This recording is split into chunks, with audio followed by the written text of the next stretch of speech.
Brought to you by Pediatric Dental Group of Colorado, creating positive and rewarding dental visits for kids of all ages since 1977. If you're tired of the same old news, what more do you want? I want the truth. You're hearing it. Strap yourselves in, folks. never fear. What's the dealio? Part of life is learning to let things go. We've got news moms can use. What was that name again? I missed that. News moms can use. Alrighty, in the news this week, we do bring you the latest stories, and we pick them based on what we think moms would like to hear. All right, first news story. Josh and I expect you to chime in. Okay, so you're just trying to look good when you run out to King Soopers. So you might throw on a little makeup. Not you, Josh, but the mothers out there. Hey, don't jump to conclusions. you put on a little mascara before you get King Soopers. All righty. I know that I usually feel like I got to put a little something on if I'm going to go out to the grocery store. But I'll tell you what, they now believe that could be dangerous to your health. Apparently, your lipstick may be putting you at risk. A recent report by the FDA suggests that hundreds of lipsticks contain lead. Lord knows why they would put lead in there. I don't get it. But a recent federal analysis shows that 400 shades of popular lipsticks contain trace amounts of lead. 5 lipsticks made by L'Oreal and Maybelline ranked among the top 10 most contaminated of the cosmetics. I guess L'Oreal won't be sponsoring us anytime soon. According to testing by the Food and Drug Administration, 2 CoverGirl and 2 NARS, whatever that is, NARS lipsticks also landed in the top 10, as did one made by Stargazer. For years, the campaign for safe cosmetics has been pushing the government to set limits for lead levels in lipsticks.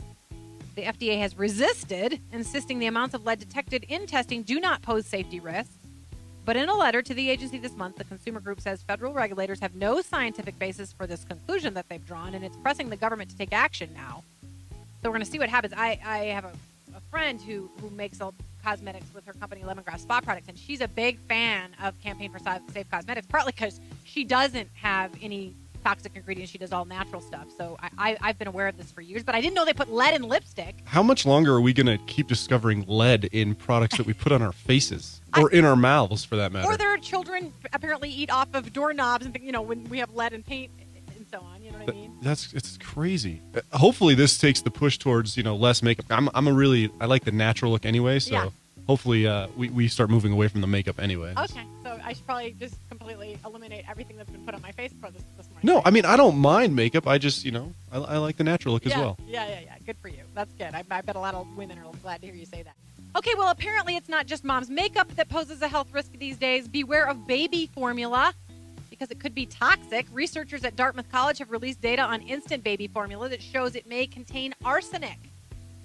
There's not been a recall of the formula, and a specific brand has not been named yet for anybody who wants to know out there. I'm sorry to worry you and not be able to give you a specific brand, but just beware. According to research, the arsenic content in the formula was 6 times higher than what federal regulators call, quote, normal levels.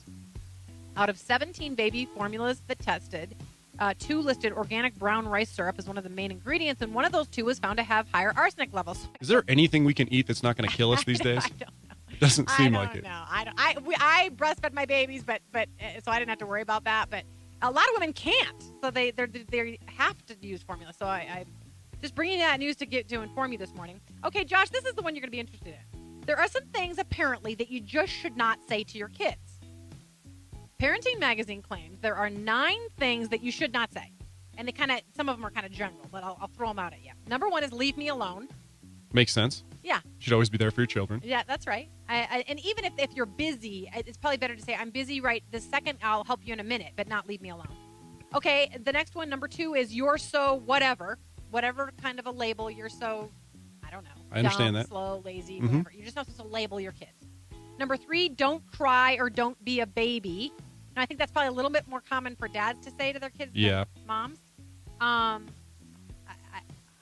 not sure. I gotta disagree a little bit with them on this. I think they're being a little bit too soft. Yeah. Because sometimes kids will cry to manipulate you. Absolutely. And so I've had enough sometimes. Like, stop, go to your room, knock it off. I know what you're doing at this point. You've been crying for 15 minutes. You know what I mean? This is the old everybody gets to bat and t-ball kind of philosophy. Exactly, Josh. Yeah. My husband would be high-fiving you right now. He just does not like the everybody gets a medal thing. Yeah, it's not worth it. Yeah, and sometimes I think... Because not everybody gets a medal in life. That's right. Yeah. And also, sometimes you don't need to cry about things. Absolutely. So I don't know that I agree with him on that one. Why can't you be more like your brother or sister? That's number 4. That's a bad one. That is, because you're comparing. Number 5 is you know better than that. This is another one I kind of question, because maybe they do know better than that. Yeah, I mean, if you put the right things in front of them to comprehend what they're doing, then yes. Yeah, but anyway, they say you shouldn't say that. Number 6, stop or I'll give you something to cry about. My personal favorite. I love that one. I do If I'm ever too. a parent, I'm going to use that every day. I can get like 6 phone calls on this, but I was somebody who did spank. I didn't beat my child, but I got spanked them. spanked. Yeah, and I got believe spanked. in it. Yeah, I so, got spanked. I mean, you probably shouldn't say stop or I'll give you something to cry about, but I'm not, I don't know that that's something you should never, ever say. Or I'm maybe pretty you should sure say- my dad said that a lot. Did he give you something to cry about? Yes, he did. Okay. And look what a good boy you are now, Josh. All right, number 7, wait until dad gets home. Apparently, moms should not push everything off on the dad. Number 8, hurry up. I guess children are not supposed to feel rushed. Again, I think maybe they're being a little soft on some of these. Yeah. And number 9, great job. And I do understand this because that becomes meaningless. In fact, ever since I read that, I've been trying not to always say, great job, good girl, whatever, because they say you have to be original in your compliments or kids don't take them seriously anymore.